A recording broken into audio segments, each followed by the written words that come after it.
Cavalry's back. We are no one. We are everyone. We are invisible. Just gonna ask you a series of questions. Answer them honestly. You believe your life is under direct and immediate threat? I wear the mask to protect myself. 3 years of peace, and we convinced ourselves that they were gone. But they were just hibernating. And that time is near. Just the end of the world. It's only just begun. Hello and welcome to Who Watches, a show about the HBO series Watchmen. I'm Travis Fishburne. I'm Dustin Meadows. And Ryan will be chiming in with some of his thoughts on the episode later. But as of this week, it's going to be just Dustin and myself.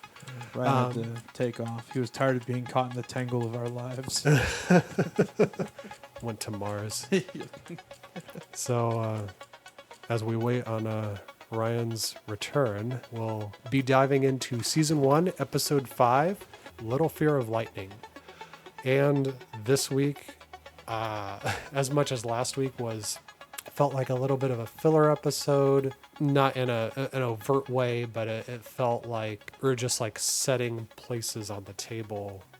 And a lot of scenes played out, and there weren't as many Easter eggs here or there. Whereas with this episode, from the get-go, like just beginning to end, I was just so overwhelmed with, oh my gosh, it's this. Oh my gosh, it's that. Yeah. We learned a lot this week. So for lack of this was a Looking Glass episode. Essentially, we finally got some background into Wade, and also, oh boy, did we just get bombarded with information and revelations in the show. We could sit here and talk for 2 hours, and we're probably still going to miss some stuff. Yeah. Oh, it's just so much. Yeah.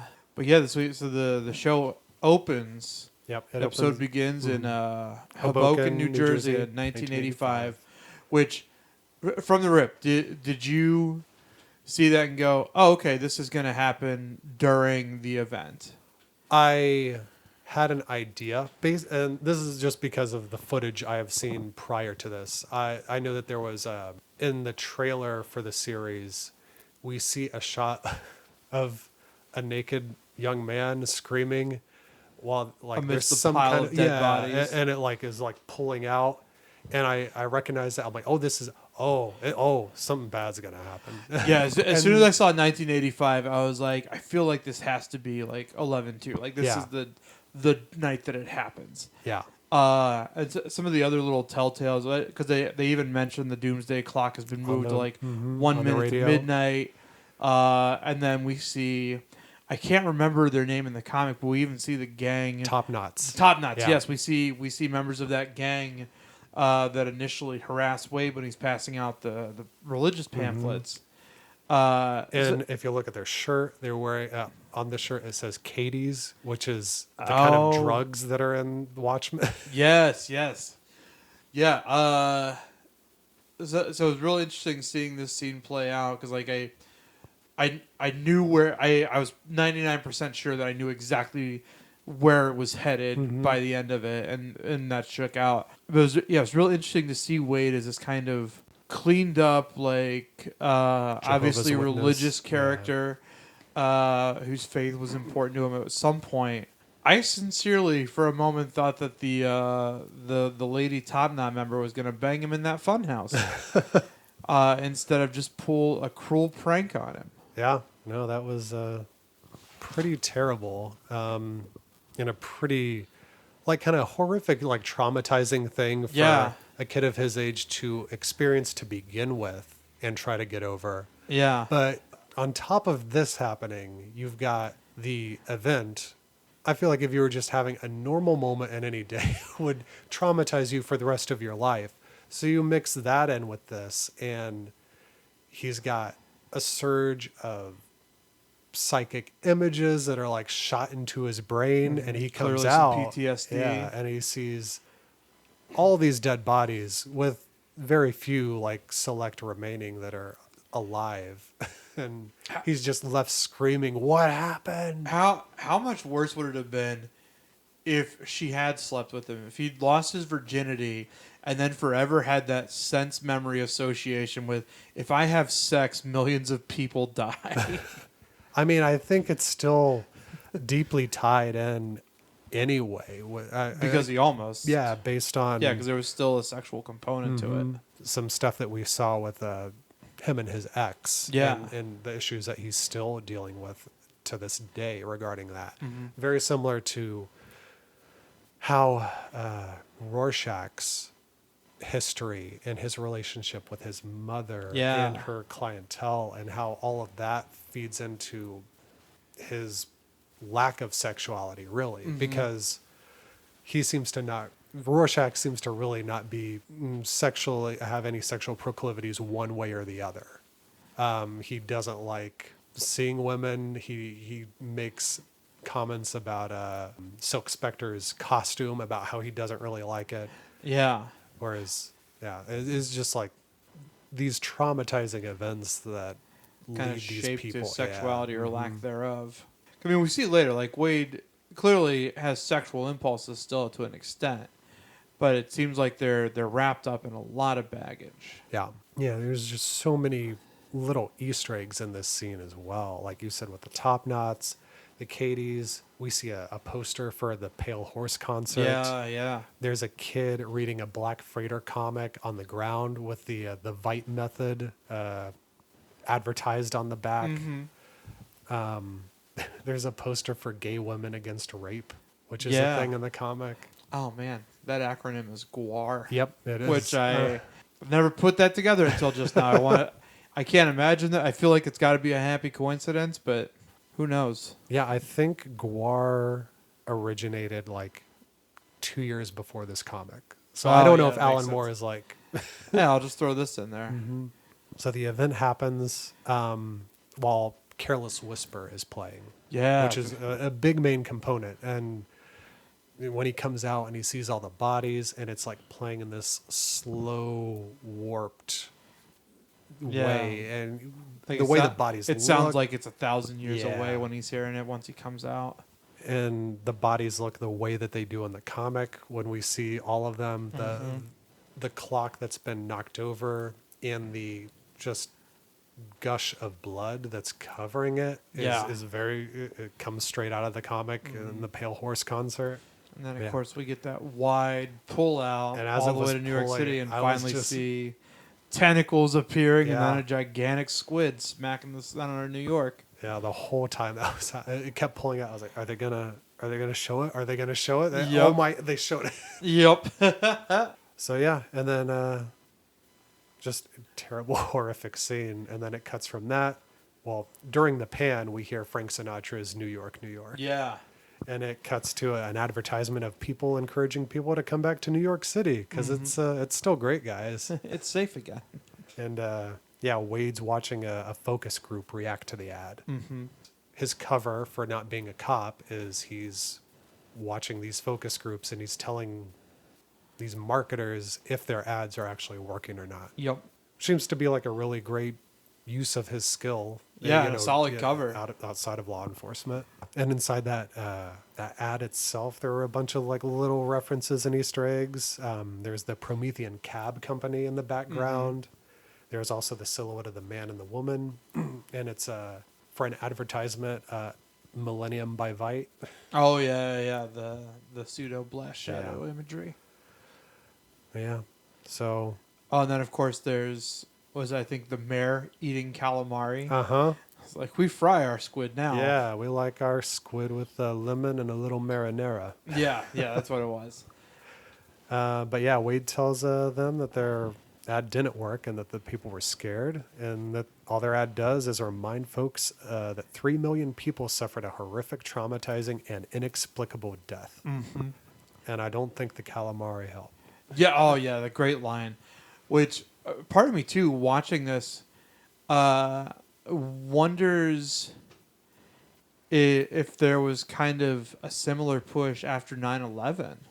Yeah. Oh, I'm sure there was. It's like this terrible, awful tragedy probably certainly hurt their tourism for a while.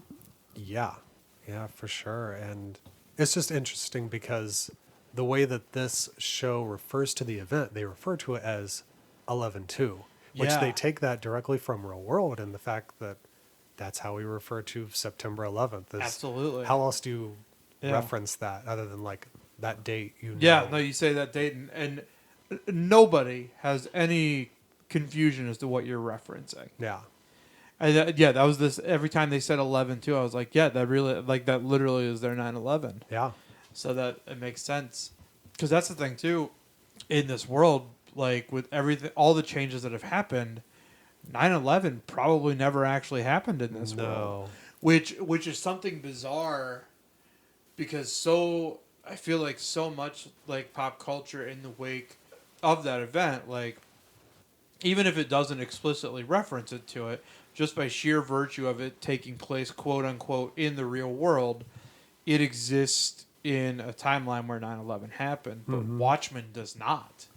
Yeah, I'm actually going to test something out here. You can keep talking if See if 9/11 does exist within the Watchmen universe. Well, they start with a shot of Manhattan, and I didn't take a look. Usually, I'm looking at to see if the Twin Towers I want are to still see if the Twin standing? Towers are still there. Interesting. So I'm looking at the shot right now, and they are showing a portion of Manhattan that conveniently doesn't show where the Twin Towers would or wouldn't be. Of course. So Interesting. But I mean, I feel like it's still probably a safe bet to assume that people it would did. still be united and Yeah. fear of that rather than what ended up happening. Yeah, I mean, maybe 11/2 means we never walked back on our arms deals with the Middle East and whatnot, and our support of Mujahideen forces, like in Rambo 3. So yeah, an interesting dialogue that he has with these guys, and they say something that I think is like pretty cool thematically. They say people buy things out of fear all the time. Yeah. Which is what, everything that Veidt was betting on when he made this happen. Yeah, it was people being scared and then watching stock rise for all kinds of things. Yeah. Which, yeah, absolutely true. Throw into another property really quick. Within the world of the Purge movies, I mean, that's a big part of like the security business, is them upselling people for like Purge night, for like home defenses and like armored that shutters makes and all sense. this stuff. So I mean, We see something similar in this episode. with Wade's bunker. Yeah. With his extra dimensional security. Yeah. Yeah. So then Wade leaves. He changes cars at a storage facility and puts on his mask to become Looking Glass. And then he arrives at a meeting held by Blake, where she tells everyone in the force that since they've come up with nothing, they're going to do things her way. She tells them that if they find the church where the video was taken, they'll find the cavalry.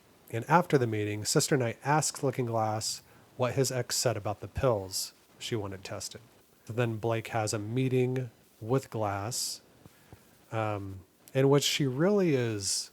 After I watched this scene several times, I was like, what was this meeting about? Because all she does is like go through his roster of like who he is and his history. And then what she really wanted out of the meeting was by the way, like what pills were Angela talking about? Yeah. Well, which is weird that, because like she tips her hands like, "Oh, I've got your desk bugged." Yeah. And like he obviously is very indignant about it, as he should be, and she's very blasé. She is like, "We're the FBI. We bug things." Yep. Exactly. And she's like running through his papers. She's like, "Oh, you're in New York on 11/2." She said that she's heard that people who are there in the psychic blast zone still wake up in the middle of the night screaming. Mm-hmm. And then, of course, he responds, "I sleep just fine." Mm-hmm. Yep, and it's revealed that the mask that he wears is made out of reflectitine, which is guaranteed protection from psychic blasts, which this extra dimensional security is producing. Yep.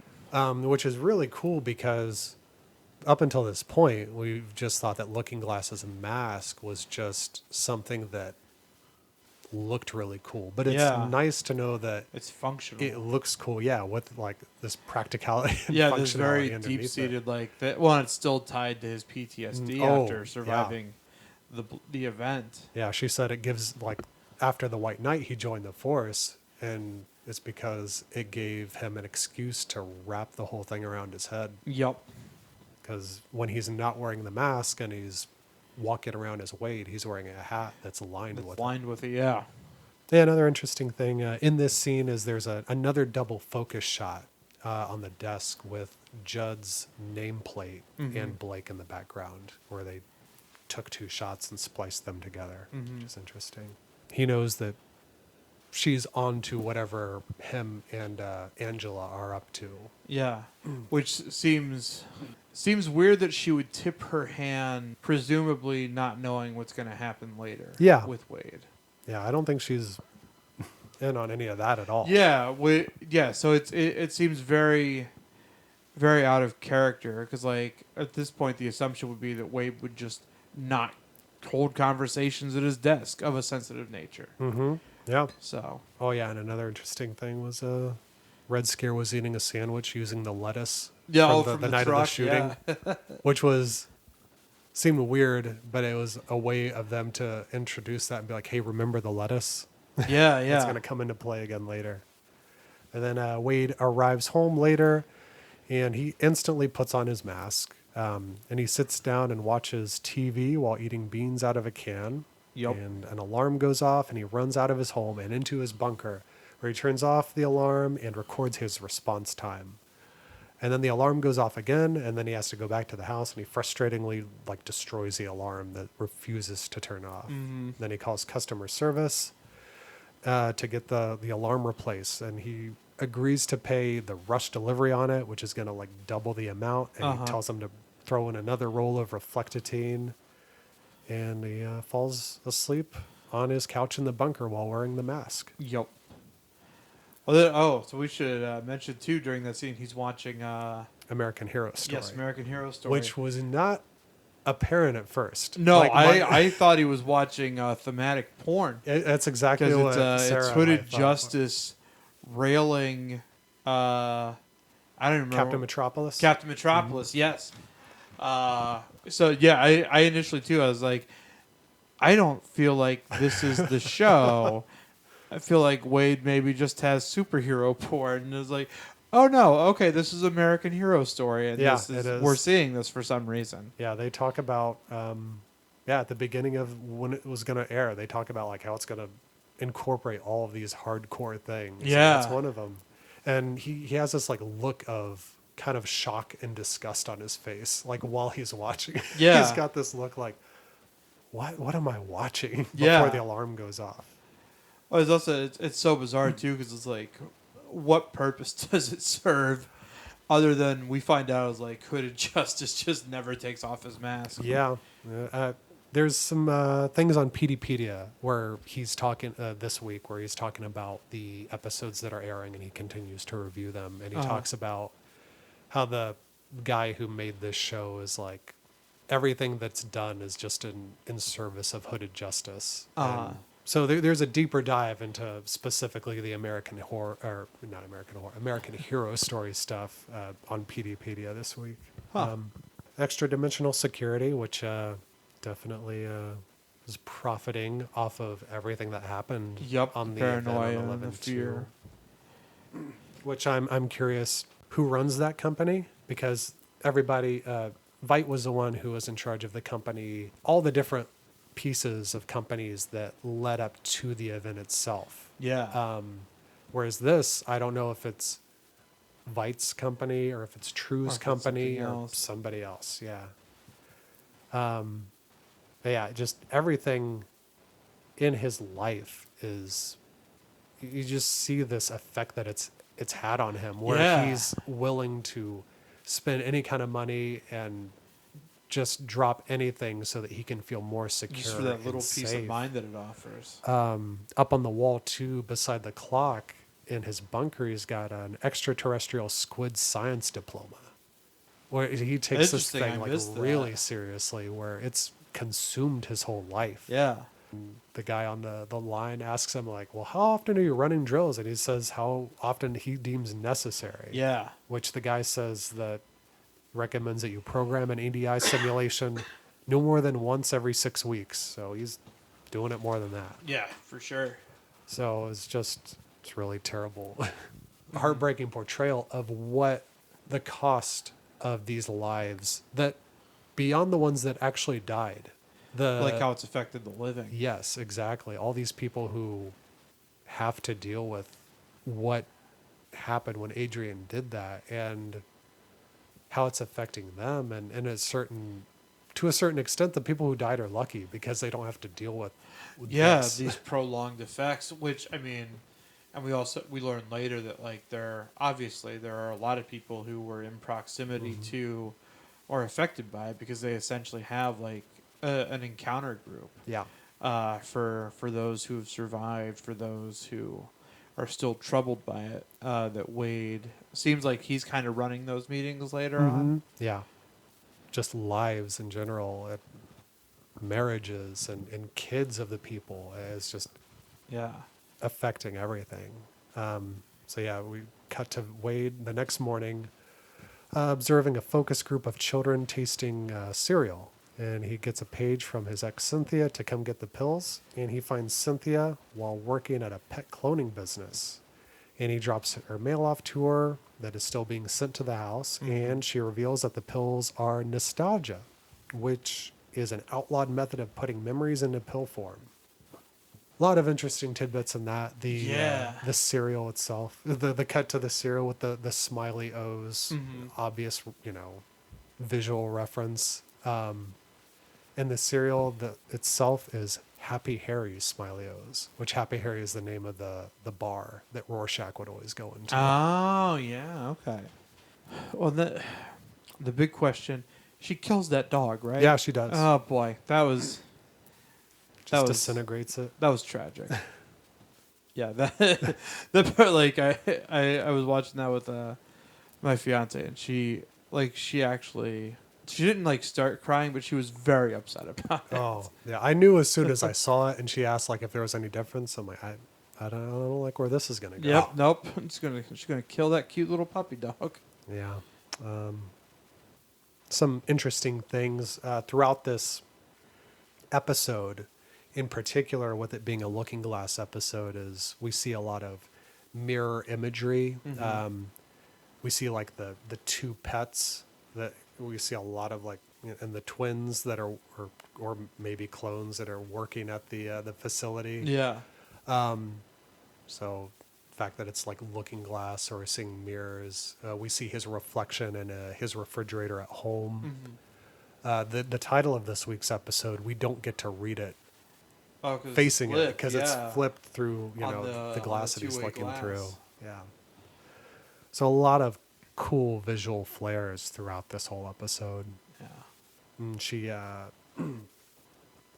makes a comment that the hat is back, which indicates it was an issue and then it wasn't, and he's then it was again. backsliding. Yeah. And the whole nostalgia thing is interesting that there are these pills that have been Yeah, well, because in the comic it was like the perfume. Nostalgia by Vite. Yeah, it was a perfume and a cosmetic line. Yeah, run by Vite. So, and on PDpedia, there's a little brochure for Nostalgia when it was legal, and it's produced by True Technologies. Ah, okay. Which made sense. Yeah. And with the revelation of that, it made me think, like, based on the stuff we saw in the previous episode, we see True's daughter, Beyond, wake up and she pulls an IV out of her arm and goes and tells her mom about this memory she seems to be experiencing of Vietnam. I wonder if she's pumping her with nostalgia. Nostalgia. Could be. It's like maybe... Yeah, and because then that would lend credence to the theory that maybe she's not a clone, but maybe she was genetically engineered to an extent. Yeah. And the memories are being applied in that fashion. Yeah, there's a lot going on with the just remembering in general with this of the past and where you came from. I didn't get to speak on this in the previous episode, but in Beyond's room and in like True's Vietnamese biodome in general, we see a lot of elephant imagery. In Beyond's room and in the tea set that they're drinking out of, they're all like elephants, which You see a lot of elephants, you think, okay, well, elephants never forget is the one thing you think of. Yeah. So that, along with this nostalgia stuff and these memories her daughter's experiencing, there's this very present theme of don't forget where you came from. Don't forget this history. And it's going on with Angela as well, with her grandfather. Yeah. And it really ties into what Damon Lindelof feels like the a central theme to this show is your history and your heritage, and how where you came from informs who you are today.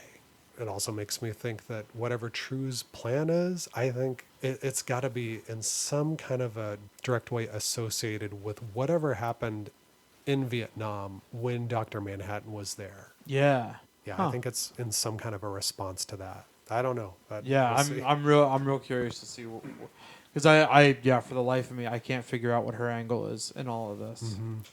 Scene is underscored at the end with the Careless Whisper, an acoustic version. Oh yeah, the slowed down Yeah. vocal version. This is very nice. And at Wade, he's arriving at the support group meeting for people struggling with extra-dimensional anxiety and PTSD from the event on November 2nd. And then there's a young man speaking about how his mother was in Brooklyn during the event, and he was born 10 years later, but he feels like he's inherited her pain. Which is another thing going along with that theme of remembering where you came from and that trauma being passed down generationally. So a new woman named Renee enters the meeting, and Wade welcomes her. And Wade talks about how the squid's arrival saved everyone from nuclear annihilation, because he's looking at it through that context. Yeah. There is a light at the end of the tunnel. Then he goes out and he sees Renee in the parking lot, and she tells him that he's still in the tunnel. And she tells him to follow her. Well, then so specifically when she walks in, he looks at her and he says, "Are you a friend of Nemo's?" Yes. Which I thought was an interesting way. It's like I wasn't sure if that was in reference to something or. That's in reference to friend of Bill. People who like walk into AA, you ask them if you're a friend of Bill, and that's talking about Bill W., who is the founder of AA. Okay. So it's like this secret code to ask, like, are you? to make sure that they're there for the group. Mm-hmm. Yep. Interesting. That's a nice little touch. I didn't know that about the AA thing. So that's Yeah, I wouldn't have known either, except for this episode. yeah. So that's an interesting little touch. Just holding this meeting with a ton of people who are still experiencing this anxiety and trauma that came along with the event. And then of course the lady that walks in, Trixie from Yep, Deadwood. Exactly. It took me a while to place her. I was like, oh, who is it? Oh, yes. Because I went on IMDb immediately, and they keep the cast so well locked down Yeah. that she wasn't on at the time that it was airing. So I was like, and eventually I got it. Yeah. Well, that was my fiance. Was just like, oh, from Deadwood. I spent more time agonizing over her name because I kept wanting to say Trish. I was like, I know it's not Trish because that's just a weird prostitute name for the Old West. And I was like, oh, Trixie, that's what it is. But yeah, I'm glad to see that she's still working. Yeah. And she was in the Deadwood movie. Yeah, over the summer, movie, which was too. great. And then they talk for a bit, and then they end up at a bar. Yeah. And before that, we hear Careless Whisper again on piano this Yes. time. And this is the third version of it we hear in the episode, and we hear it for a fourth time at the end. Yeah. But it's this really like awful way to keep pointing back to the event. And that, we're associating it with that song that was happening.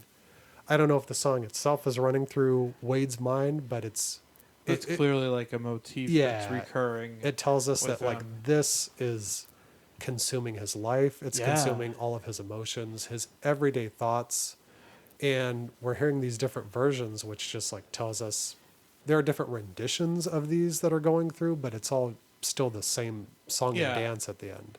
So Westworld is really great at that too, with its use of music to kind of like convey mood and like subtext in scenes. With the piano versions, I'm blanking on that composer's name, but it's the same guy that did the Game of Thrones theme song. Oh, Raymond Joanne? Yes, that's the one. Who does like all those piano arrangements of like popular songs that just work so well in that series, and Watchmen makes similarly effective use of popular songs, and I missed that. That was the only version of Careless Whisper that I don't think I caught, is that piano version. So because like I recognized all the other times it popped up, but yeah, to just have it keep going through so frequently and in different incarnations is a nice touch. It's a cool way to keep incorporating these motifs that are in the comic. We see them all visually because that's the medium we're reading it through. Whereas, all right, so we're on to a different medium. We're on to Yeah, we've got television. different ways of so conveying those yeah, things. it's really cool to incorporate things that way as well. Yeah. So, yeah, then we see Wade and Renee at a bar having a conversation, and he's telling her about his job and how he can determine if people are lying. And then she puts that to the test by giving him 2 false occupations before telling him she's a radiologist. And then he asks her about her squid story, and she explains that she's embarrassed because he was actually there when it happened, and her connection is based solely off of an emotional connection to a movie called Pale Horse. And she's seen it over 1,000 times, and that watching it makes her feel better.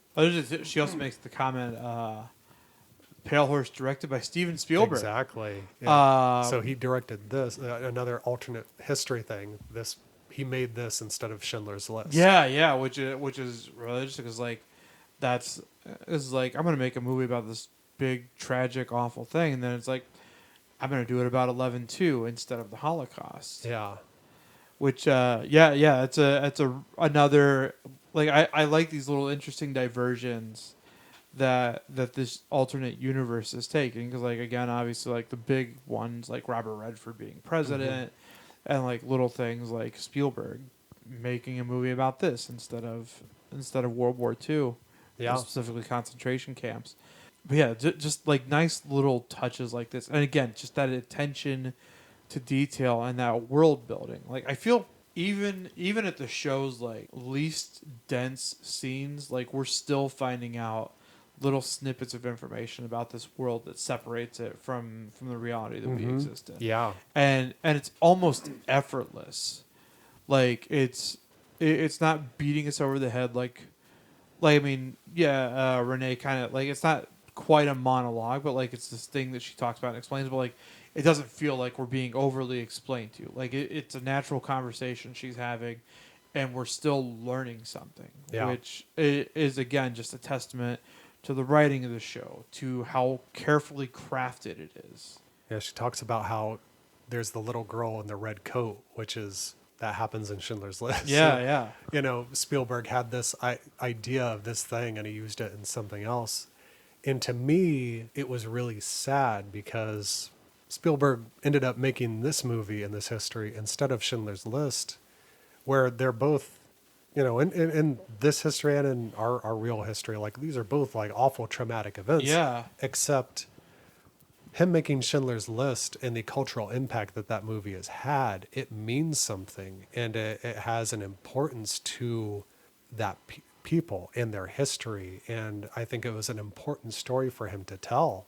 Yeah. And it was deeply personal for him to make that. And the fact that he made this movie called Pale Horse about an equally awful event, yet we know that the event itself doesn't mean anything. The fact that it was all a hoax just robs it of the importance of making it. Like we know that, but they don't. No. Which so it's that's another level I didn't even think about it on. And then of course obviously there's the religious imagery of the name Pale Horse tied to it, because there's that line, "Behold the pale horse, the man who sat upon it was death." Yeah.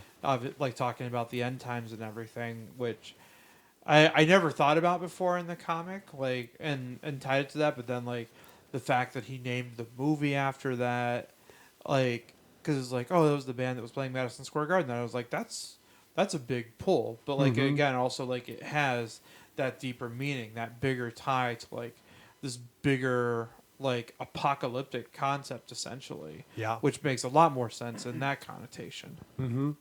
Yeah, then the two of them go out and kiss in the parking lot while they're waiting for their rides, and Wade sees Renee off and notices that a head of romaine lettuce drops from the pickup truck. Yep. So then he calls in the station and follows the truck to an abandoned apartment store. And when he searches the truck, he finds a gun and proceeds to enter and search the building. And then he discovers that he finds the church, and the church ends up being a film set. Soundstage, Yeah. essentially. And all of a sudden, a basketball and a blue flash of light appears out of nowhere, and a cavalry member comes to retrieve it, and he follows the guy, and he discovers that a group of them are doing tests with a teleportation window. He confronts them, and Renee tells him, like, it was all a setup. We wanted to bring you here to, like, show you the truth. And Yeah. they, like, take him and apprehend him and take him away. Well, so that's how like she even makes the comment like we even rigged the lettuce to Yeah. fall out of the truck. I was like, I mean, I assume you just had a guy throw it out or whatever. It's like, what did you do? Like build some kind of Rube Goldberg device to like launch the lettuce, like after you hit a bump or something. But yeah, like because again, I was really worried what was going to happen. Like, because as soon as he goes after him without backup, I was like, oh no, is this about to be the end of Looking Glass? Like, what's happening? Yeah, here? But, I thought it was extremely stupid for him to incredibly reckless. He didn't even wait on the backup. He called the backup in. Then he's like, I'm just And then going. it makes sense to follow them, sure, but like to go in like unarmed, like that was nuts to me. Yeah. Well, he And- thought he was armed. But Yeah, well, yeah, that's true. So yeah, to go in like potentially into a situation where he very realistically would end up being outnumbered for sure. Oh yeah, when he like comes out and there's just a whole group of them there, and he's just a single guy with a gun. I'm like, Yeah, a What are you revolver, doing, buddy? no less, was Yeah. like even if I don't think you could take all of them out before you ran out of bullets. no, he's not John Wick. Yeah, no. Oh man, John Wick in this universe. But yeah, no, they apprehend him and they take him into another room, a room full of a wall of televisions, very similar to Adrian Veitz's. Yep. And he is sat down and he's met by Senator Joe Keane in a Yeah. cavalry mask. And Keane reveals that he's leading the 7th Cavalry to help maintain the peace. And then Wade tells him, like, that's a lie. I don't know whether or not that's the truth or not, because Wade should be able to tell the truth. Yeah. So then he asks Wade to turn Angela in, as she's either killed Chief Crawford or she knows the person who did it and she's hiding it. Yeah. And then he leaves him with a video of Adrian Veidt recorded in 1985 and is addressed to Robert Redford as he takes office in 1993, where Veidt explains that Redford's election and everything leading up to it was orchestrated by him, and he reveals that he created the event in 1985 that killed half the population of New York in an effort to stave off mankind's extinction from nuclear holocaust. And he's asking Redford to become his partner in an effort to create a new utopia. Yeah. God, yeah. So that scene, like right from the rip, even before he unmasked, I was like, that's the senator, right? and then Wade, of course, even has that line. He's like, are you even trying to disguise your voice, Senator Keane? Yeah. So like Wade obviously figured it out real quick too. So then the senator unmasked. And he also explains that he and Judd were working in tandem. Yeah. To kind of keep the cavalry in line and using them to their benefit. There was a letter in PDpedia a few weeks ago where it ties the Keane family with the Crawford family. There's been generations of this. Interesting. Again, would more explain the clan robe. Mm-hmm. Yeah, I didn't catch Wade's line where he tells the senator that's a lie. So that's it. That's interesting. That adds, because I mean, that leaves that a little up for debate. Yeah, because because so far Wade has not been wrong. Yeah. And Renee even says earlier, like after they apprehend him, she's like, I really am a radiologist. Yeah. Like, so I mean, I was thinking about that. I'm like, well, he should be able to tell lies, and yet he was tricked into this. yeah. And then, I thought back on it, and I was like, he was never lied to. Yeah, that's it. Like she never said like I'm not involved with the 7th Cavalry. Like I mean everything she told him at that point was probably true, because like I mean she probably does have that association with like the event, which makes even more sense because it would be easy to kind of like to fake that. Like, I mean, it's essentially survivor's guilt more than anything. It seems like she has, which, I mean, we saw that like after the events of 9/11, like a lot of people like kind of had that, people who were so far removed from it, like people like people's visceral responses to like mass shootings when they happen, like the states away, but like they're clearly affected on some level, which there's absolutely, like, I mean, as long as you're not a sociopath, there's an element of truth to those responses and those feelings. So it makes sense that she would not be lying about having some kind of reaction to the event of 11/2. And then, yeah, like nothing she really says is a lie. Like, I mean, she was drunk, which again was true. They were both a little drunk. They'd had a couple of beers. So, I mean, yeah, not like. So I mean, I think Wade's not compromised in that regard at all. She just didn't lie to him, which it makes sense now, like how they knew who Wade was. Because I was wondering about that too, but then Keen mentioned that like he and Judd were working together. I was like, okay, that makes sense then. Like, and that would explain how they might have known about the officer if indeed that call was faked to get Judd to come in earlier. Well, no, because that was Will that apprehended him. So who knows? Yeah. Who knows what the connection and the overlap between any, like, there's so many gears because turning in this. He wants Wade to turn Angela in so that they can have a few days, is what he says. Yeah. He wants her off the table for a few days, which seems to be the same amount of time that Lady True and Needs Will for what need. she's got So I'm going like, on. Yeah. what? Are they connected? Yeah, are they connected? Or is there some kind of a thermodynamic miracle that's counterplots? Yeah, it's God. Yeah, there is a lot going on. Yeah, and they're using the teleportation window for that purpose. It Yes. seems like, because he says it's the same teleportation window they were playing around with at the Institute for Transdimensional Studies in Herald Square on 11/2. Yes. I like the term squid pro quo. Yeah, squid pro quo was a great line. Yeah, that was really good. And then, of course, Wade watches this video. Oh, and before he watches it, Keen gives him the remote, and he says, I'll let you like make the choice. And he says, I leave it entirely in your hands, which is, those are the final lines of the book, is Yeah. Seymour being told that not the Seymour from this show, but he works at the New Frontier. Frontiersman before he picks up Rorschach's journal. So Yeah. it's this, is he or isn't he going to uncover the truth of this? It is use it in the same context. So That's really good. That's awesome. And then, of course, he does, and he very visibly, we see he is shaken. yeah.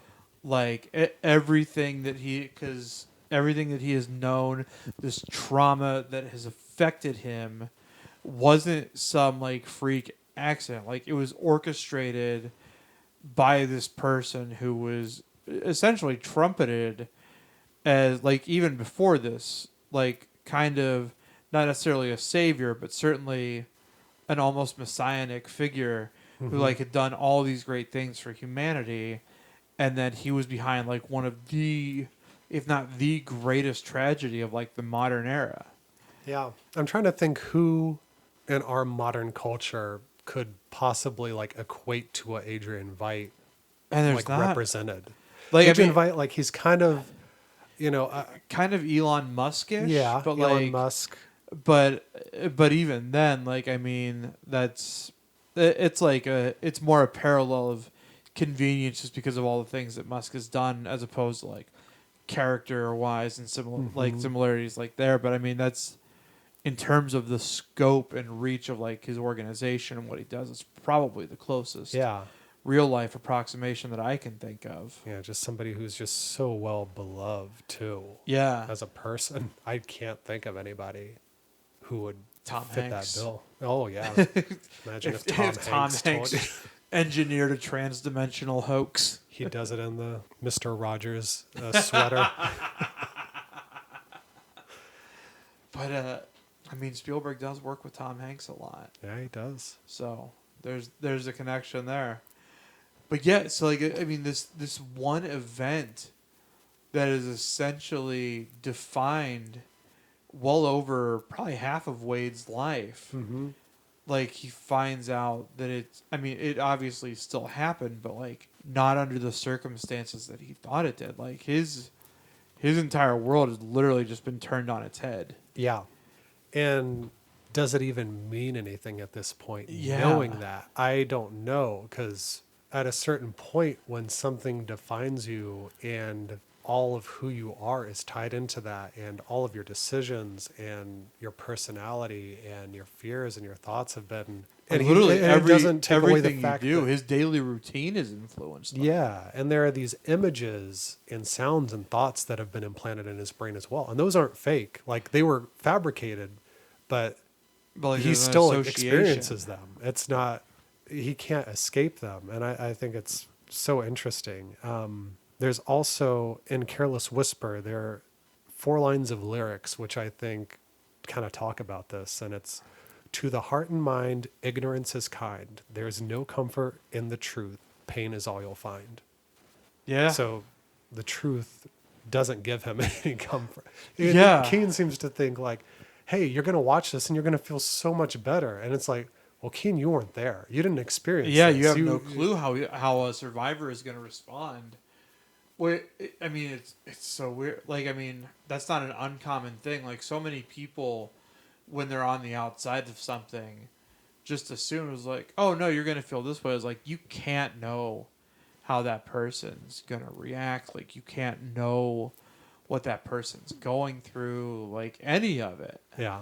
And to assume that you somehow know better than someone, like, just the audacity and just kind of the lack of hubris there is insane. Mm-hmm. So like I mean obviously, and then we see how this affects Wade to the point where like he's almost like a passenger in his own body the rest of the episode. Mm-hmm. Yeah. Like he's even at his like most shaken up until this point, like he's still been in control to some extent, but like this it's almost like he's just watching himself kind of move along, like the remainder of the episode and what he does and what he says. Like he's just so shocked and kind of taken out of himself.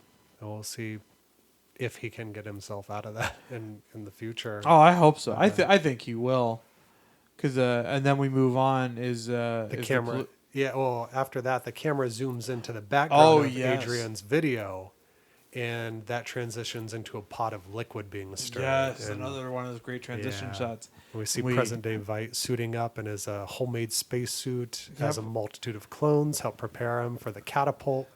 They launch him out, and he arrives on a terrain in space, where he gathers all of the frozen bodies of Crookshanks and Phillips, and he creates a message.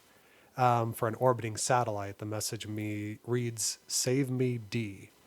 And he triumphantly shouts and he puts his arms up. I did it, before he is pulled back into his prison, where the game warden is, and the game warden removes Veidt's helmet and places him under arrest for disobeying him. Yep.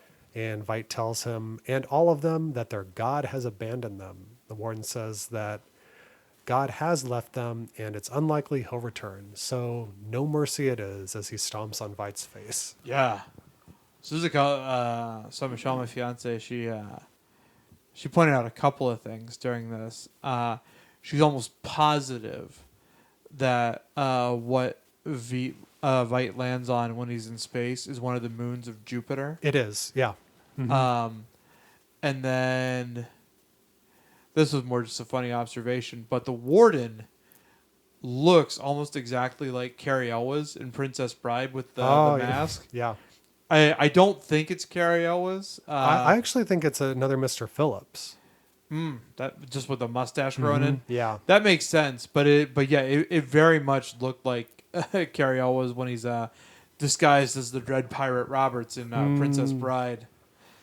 Even the mustache is almost perfect. Yeah.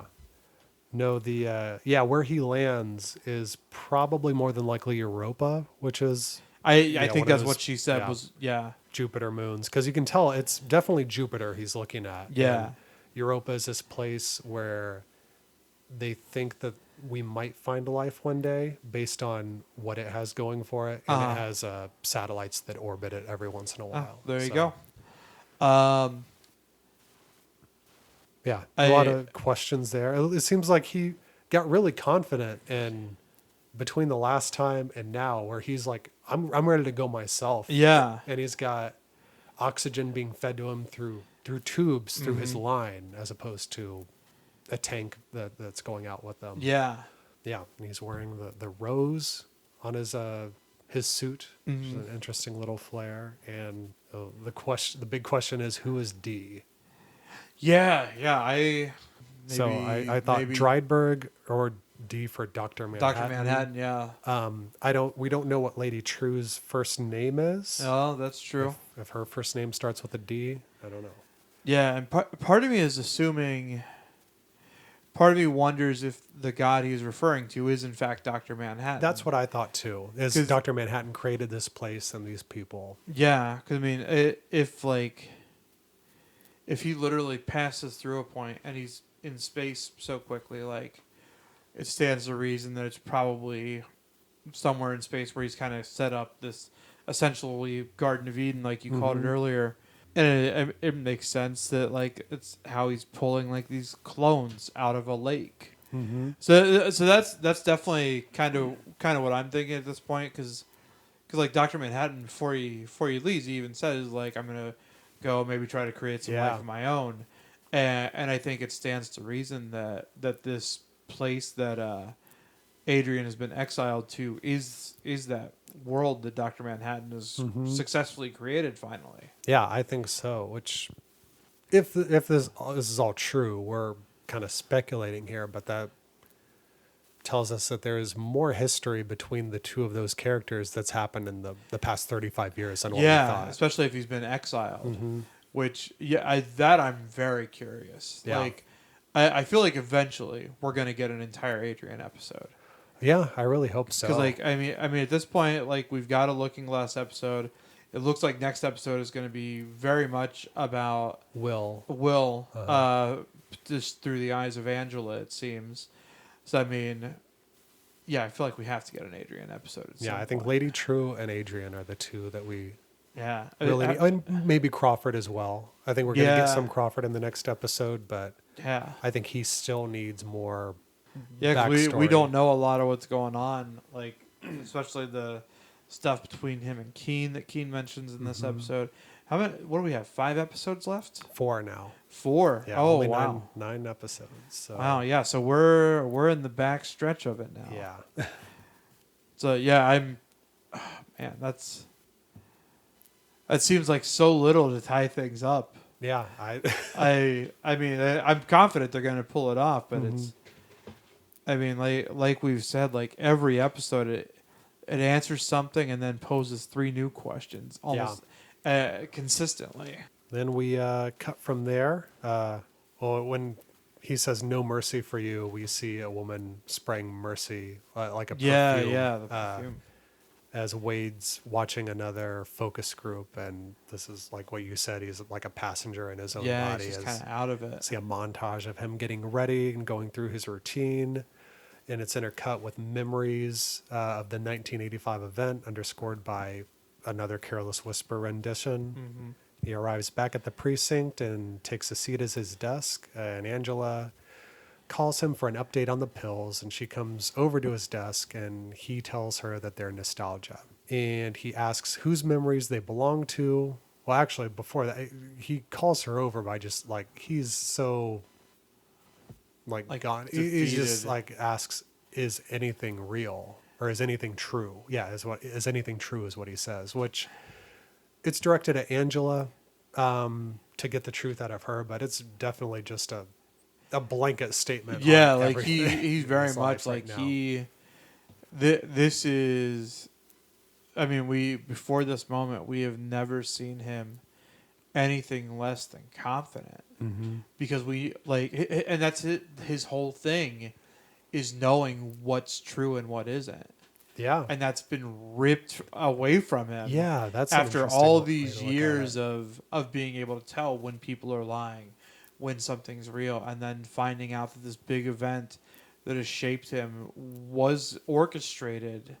It's just rattled him to the point where he doesn't even trust himself and his own perceptions anymore. Yeah, very true. Which is literally the core of his character. Yeah, I'd never thought about it that way. Like the only like part of him is where he draws his confidence from Is knowing what's real and what isn't. Which we never talk about that either, is this ability he has to read people and tell the truth. I wonder if it's a byproduct of the event. Blast. Yeah. Because we don't get an explanation there, but I'm kind of assuming maybe it is. Yeah, like part of me thinks it might be. Part of me thinks, I mean, again, like even like being betrayed at the hands of that Top Knot girl, like because that shaped him as well because he thought things were heading was in one lying to him, direction, yeah.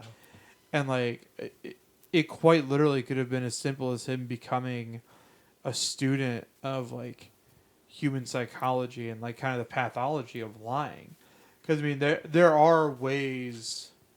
There are telltale signs in people that you can look for when they're lying that a lot of people who do interrogations use, whether they're in law enforcement or whatever, like ways like a certain way, like if the eyes look like is to access information or is to create information, like little things like that are things that can be learned and taught.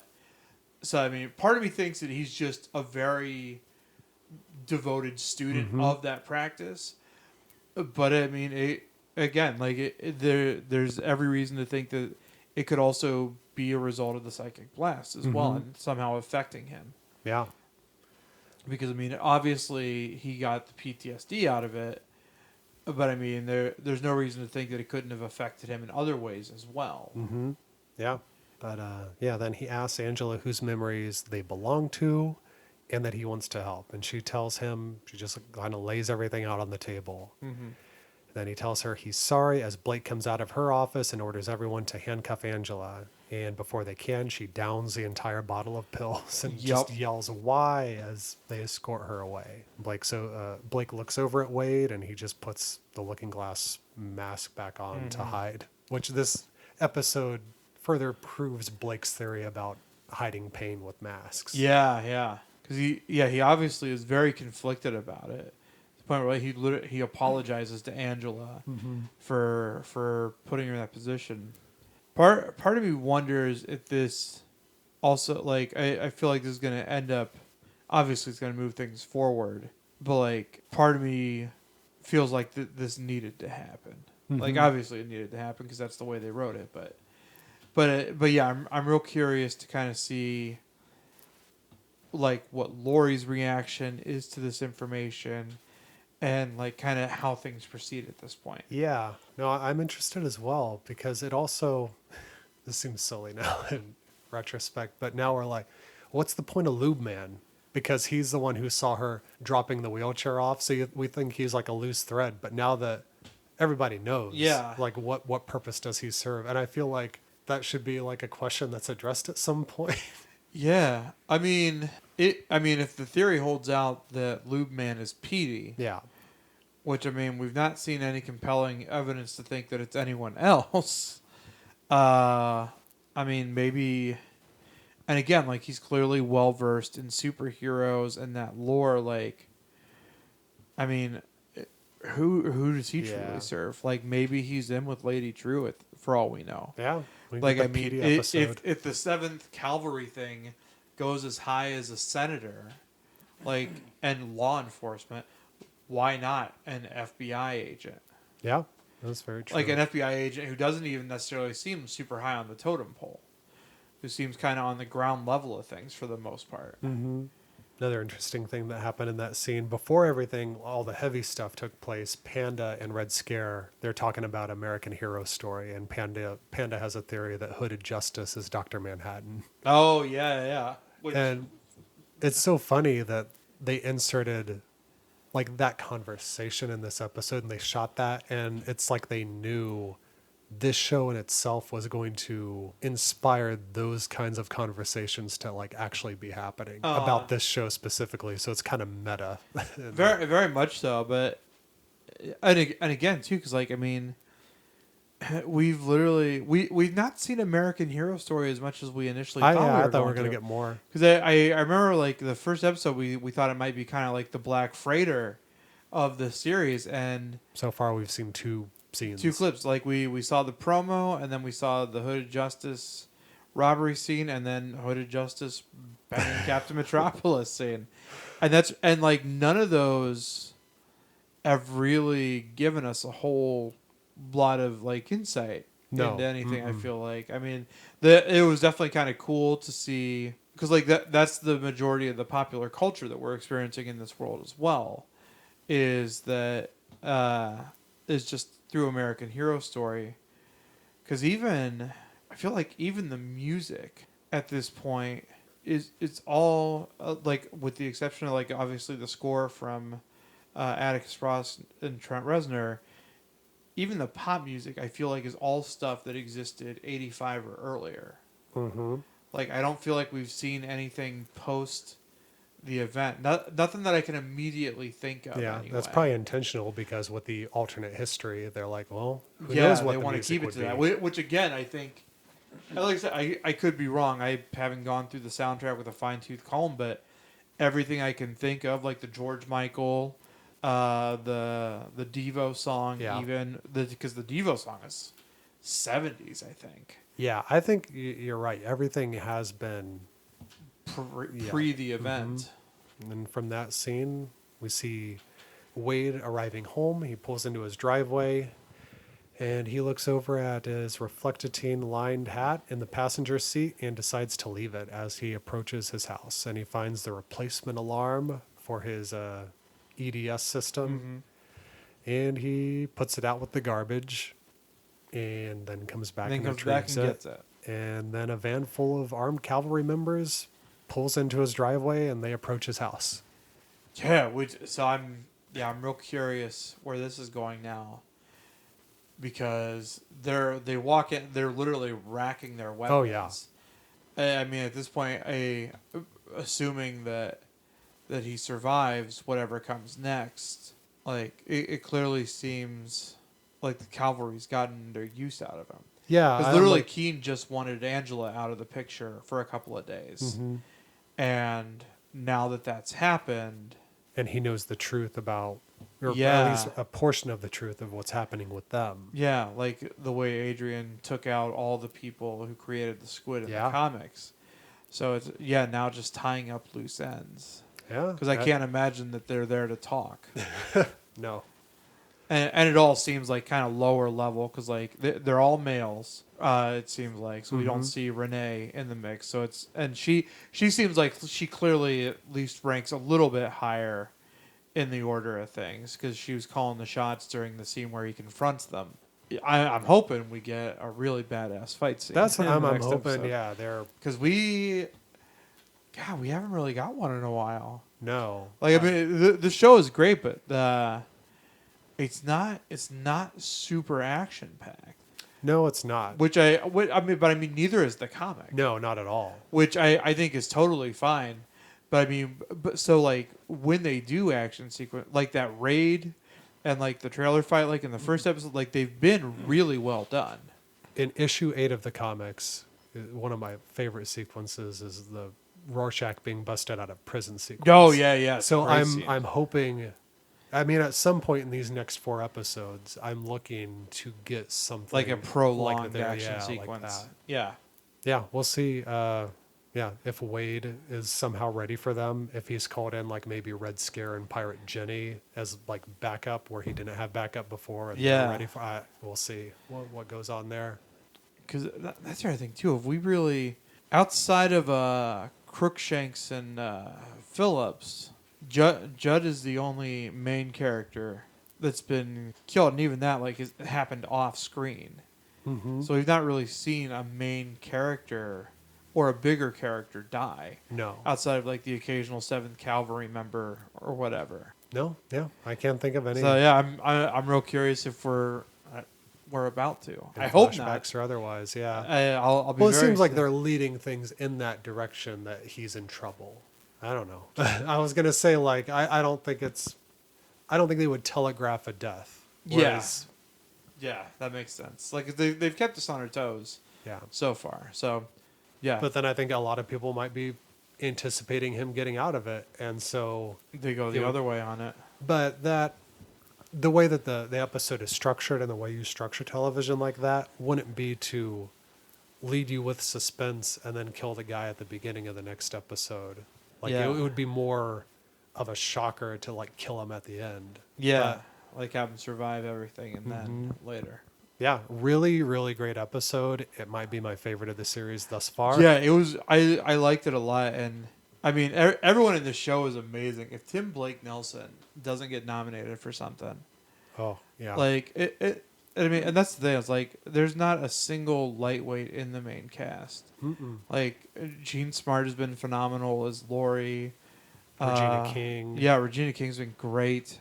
I mean, and she's never been somewhere where like I've been unimpressed by her, but like this is, this is kind of the role that I feel like a lot of actors like spend a career, like working towards. Yeah. And a lot of people maybe it's like, oh well, it's only TV. It's like first off, it's not TV, it's HBO. Secondly, like the idea that TV acting is somehow below film acting is so stupid to me.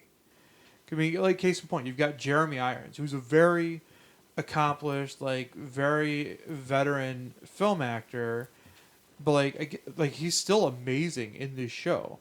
The fact that it's a TV series doesn't make that role less impressive. It doesn't make his work in that role less valid than anything he's done in film.